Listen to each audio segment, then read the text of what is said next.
If you're going offline for the summer, today I want to share 3 different post ideas that you can share to social media, or if you're feeling sassy, to your email, to your podcast, to your YouTube, wherever you want. And these types of content pieces are strategic because they build trust with that right fit, perfect chef's kiss client or customer.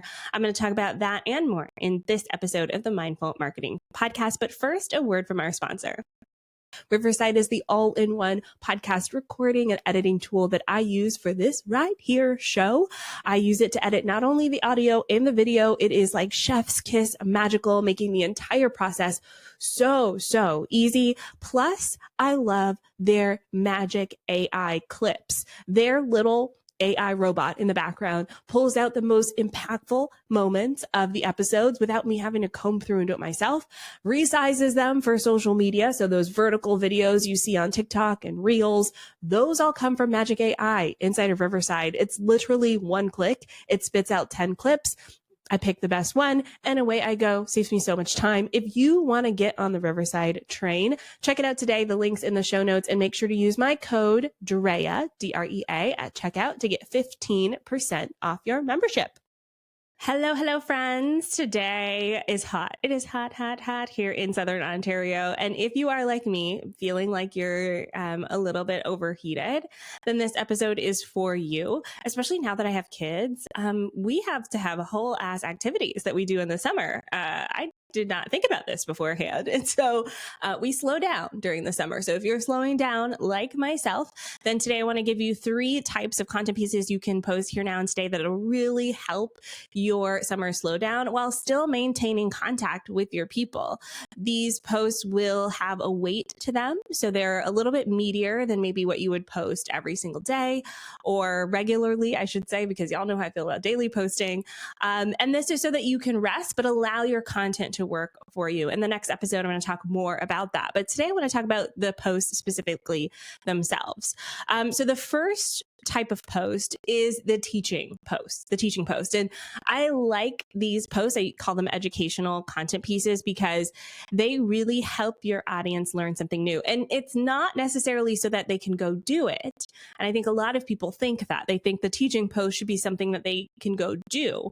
Oftentimes for a lot of our clients and customers, they just want to see that you know your stuff, like you know what you're talking about. And so this teaching posts put you strictly in the expert seat, right? You're the thought leader. You know what's happening in this space. So let's say you own a local cafe and you want to slow down on your marketing over the summer because maybe business is booming. Your educational post is maybe going to be the different types of roasts that you offer in the cafe. What's the difference between a dark roast or a light roast? Or what's the difference between a macchiato or a latte? So this places your cafe as the expert in this space. Or let's say you are a graphic designer. We want to talk about the difference between using AI in your design and having a human component, and really emphasizing the value of being a human behind the design, maybe even sharing how you use AI to assist you, but really you need a human to have this process work for you, right? And so all of these these teacher posts are really simple, but they're really powerful because it really shows people that you know what you're talking about and it builds that trust factor. Okay, the second post that I want you to think about is showing your work. Okay, showing your work. I think a lot of times we lean too heavily on the teachery, the educational style posts, but we got to take a moment, a pause and say, here's the real deal. Here's how it happens. Okay, so I'll use the 2 examples again. Let's say you're a local cafe. I want to see a coffee. Like you cannot show me your social media accounts without me seeing it. I want a video, especially because I want to like practically smell it and taste it through the video. Okay. So a lot of cafes have been doing this. It's like an aesthetic way to show off your product. You don't have to be promotional in it. The showing off of the thing is the thing. Okay. The other way you could do this, so I use a graphic designer, for example. If you're a graphic designer, show me a before and after. Please, I'm begging you, share your portfolio with me. So I've been recently delving into writing my first romance novel. I know. And so I'm looking around at like graphic designers who designed romance book covers. And I can't tell you how many times these people aren't sharing their stuff on social media. I have to go to their website to see their portfolio. And listen, if I just found you today, I am not scrolling back 100 posts to see what you did. did last year. Okay.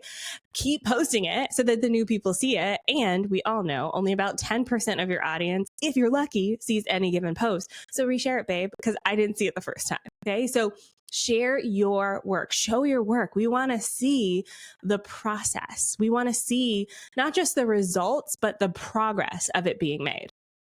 And then the last post style that I want to share in this short and sweet podcast episode is the values-based post. This is where you stand for something or you stand against something. AKA, this is your TED Talk, okay? If you're a talker like moi, you're going to do this as a video. But if you are a writer, if you are a visual designer, find a way to share your values. Here, now, and today. It is 2025.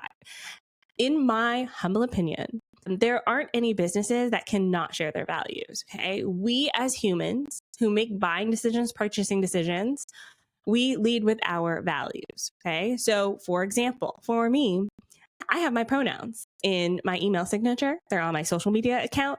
If you have a problem with that, we are not going to be friends, okay? I know I say this a lot, but like to me, it's a signal, it's a value signal, a small one, okay? But it's a value signal. There are some people who get absolutely irate about the pronoun thing. We're not going to get along. So you go along your merry little way. Okay. And then when I think about the cafe, for example, there's a cafe near me that has a pride flag in their window all year round, mind you, not just during Pride. And so there are things like that where I'm like, okay, this is a safe space. If you're a graphic designer, I want to see in your portfolio a variety of examples. Okay. If you use stock photos, I want to see that you work with all sorts of people. I don't want to see the same old, same old. Going back to the example I gave for the romance covers. If you have a whole bunch of romance covers and they don't have representation that's in my book, I'm moving on to the next person. Okay. I'm just going to assume you don't work with my style, you don't work with my people, and it's not for me, okay? So you want to make sure that you have your values clearly showcased and skimmable. So if people look at you, they can read the book by its cover. Okay, I know, it's judge the book by its cover.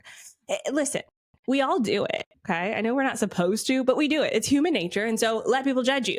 Let people judge the book by its cover. What are they judging when they look at your profile? For me, for example, immediately my skin color, people make assumptions. I can't handle that. Also, my hair. A lot of people think that whatever they want to think about it. I don't care. I wear wigs because I have alopecia. Even if I didn't have alopecia, I probably would wear wigs. I like them.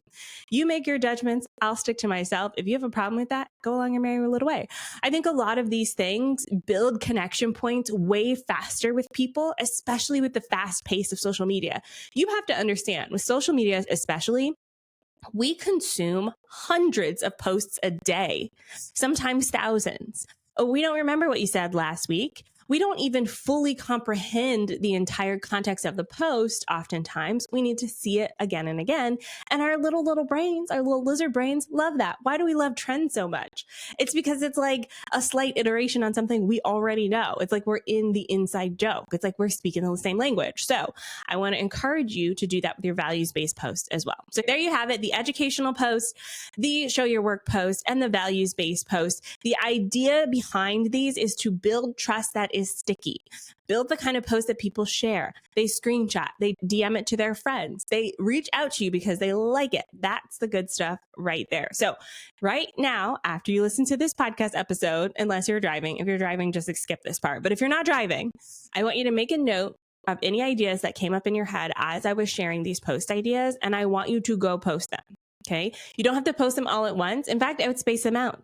One this week, one next week, one the week after. Boom. Half your, is that half? No, it's more like a quarter of your summer posts are already done. Okay.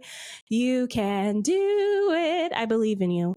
The reason I'm sharing this is because I don't want you to have a business that's dependent on the algorithm. I want you to have a business that's dependent on the connection with the actual humans who are trying to find you and consume your posts. All right. That's all for this week. I will be back next week with another episode. I'll see you then. Bye for now.